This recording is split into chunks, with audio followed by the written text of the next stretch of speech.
नमस्कार साथियों, Champaran math express में आप सभी का स्वागत है। साथियों, एक बार फिर हम लोग हाजिर हैं बिहार बोर्ड के नए पाठ्यक्रम पर आधारित कक्षा 7 के अध्याय 7 को लेकर के। साथियों, इस अध्याय में हम लोग पढ़ रहे हैं प्रश्नावली 7.1 और आज हम लोग इस प्रश्नावली के 5वें प्रश्न को हल करेंगे। तो चलिए पहले इस प्रश्न को पढ़ते हैं और समझते हैं, फिर इसको हल करेंगे। क्या कह रहा है प्रश्न 5, संपूर्ण राशि ज्ञात कीजिए यदि इसका 5% 600 है, बी में इसका 12% 1080 है, सी में इसका 40% 500 किलोमीटर है और डी में इसका 70% 14 मिनट है। और ई में क्या कह रहा है, इसका 8% कितना है, 40 लीटर है। इसका 8% 40 लीटर है। क्लियर है। चलिए अब हम लोग एक एक करके इन सभी प्रश्नों को हल करेंगे। आप सभी को स्पष्ट दिखाई दे रहा है। चलिए ठीक है, थोड़ा सा कैमरा एंगल हम लोग चेंज करेंगे ताकि हमें स्पेस मिल जाए प्रश्न को हल करने के लिए। यहाँ आप लोग को दिखाई दे रहा है। क्लियर है। चलिए सबसे पहले हम लोग प्रश्न ए को हल करेंगे। प्रश्न ए क्या कह रहा है कि इसका अब किसका हम आपको बताएंगे। इसका 5% क्या है, 600 है। अब हमें पता नहीं है कि किसका कह रहा है, ये किसका 5% जो है 600 है। हमें क्या करना होगा, हमें मानना होगा। क्या मानना होगा, हम लोग मानेंगे, माना कि x का क्या मानेंगे, x का 5% क्या है, 5% 600 है। हमने क्या मान लिया वहाँ पे, इसका मतलब इसका कह रहा है तो ये समझ में नहीं आ रहा है ना। तो हमने माना कि वो संपूर्ण जो संख्या होगा यानी संपूर्ण जो राशि होगी। यहाँ पे जो प्रश्न में आपको कह रहा था, देख लीजिए प्रश्न को आप लोग देखिए क्या कह रहा था, संपूर्ण राशि। तो वो संपूर्ण राशि को हमने क्या मान लिया, x मान लिया। क्या मान लिया, x मान लिया। हम लोग इसको लिख ही देते हैं। क्या लिख देते हैं, इसको ठीक से लिखते हैं। चलिए, माना कि संपूर्ण राशि का 5%, संपूर्ण राशि का 5% कितना है, 600 है ना। संपूर्ण राशि का 5% 600 है। तो हमने क्या मान लिया, माना कि संपूर्ण राशि बराबर क्या है, x है। क्या संपूर्ण राशि बराबर x है। तो हमने क्या मान लिया, संपूर्ण राशि बराबर x। तो हमारा समीकरण कैसे तैयार हो जाएगा, क्या तैयार हो जाएगा, संपूर्ण राशि का 5% यानी x का 5% बराबर है किसके, 600 के। यानी x का 5% कितना है, 600 है। x का 5% 600 है। बात समझ में आ रही है आप सभी को, दिखाई दे रहा है, क्लियर है। चलिए प्रश्न को हल करते हैं।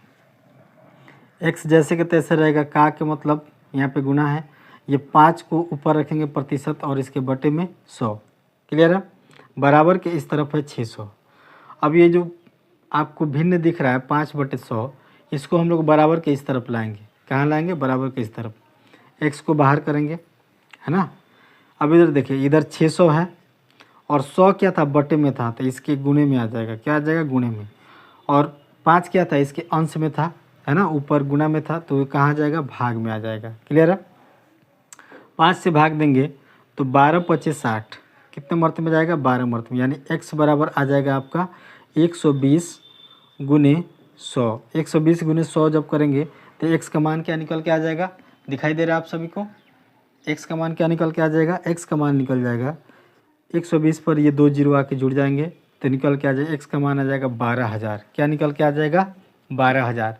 यानी वो संपूर्ण राशि क्या थी, 12,000 थी, है ना।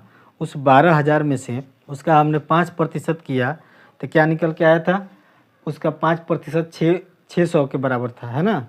तो वो संपूर्ण राशि कितना था, संपूर्ण राशि जिसे हमने x माना था उसका मान कितना निकल के आ गया, 12,000। यानी संपूर्ण राशि हमारा 12,000 का था।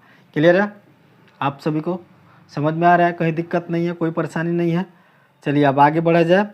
चलिए ठीक है, अब हम लोग हल करेंगे प्रश्न बी को। यहाँ पे प्रश्न ए हल होता है, अब हम लोग प्रश्न बी पर चलेंगे। उसके लिए इसको मिटाना पड़ेगा ताकि स्पेस हमें मिल जाए। क्लियर है।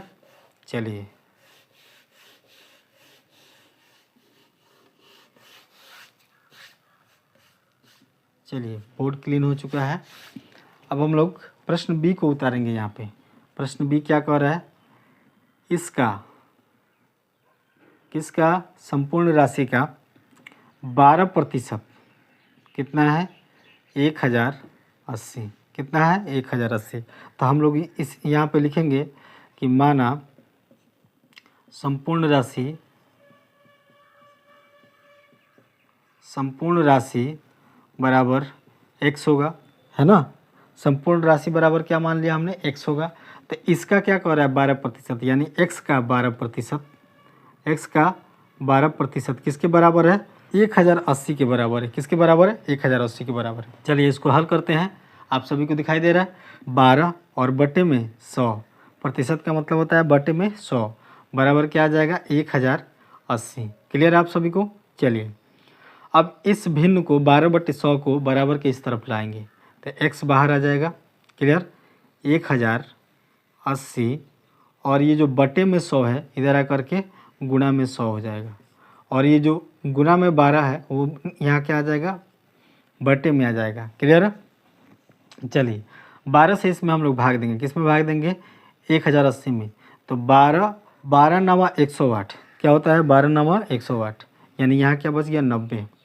x बराबर क्या हो गया यहाँ पे 90 बच गया। अब 100 से गुना करेंगे इसमें, यहाँ पे 100 से गुना करेंगे तो x का मान आ जाएगा 9000। क्या निकल के आ गया 9000। क्लियर है आप सभी को। x का मान क्या निकल के आ गया 9000। और ये 9000 क्या था हमारा, ये संपूर्ण राशि है। क्या है ये संपूर्ण राशि। यहाँ तक आप लोग को दिखाई दे रहा है। क्लियर है। चलिए ठीक है। ये जो 9000 निकल के आया ये क्या था हमारा संपूर्ण राशि, जिसको हमने x माना था। तो x का मान यहाँ पर निकल के आ गया संपूर्ण राशि 9000। और इस प्रकार प्रश्न B यहाँ पे हल होता है। अब हम लोग प्रश्न C को हल करेंगे।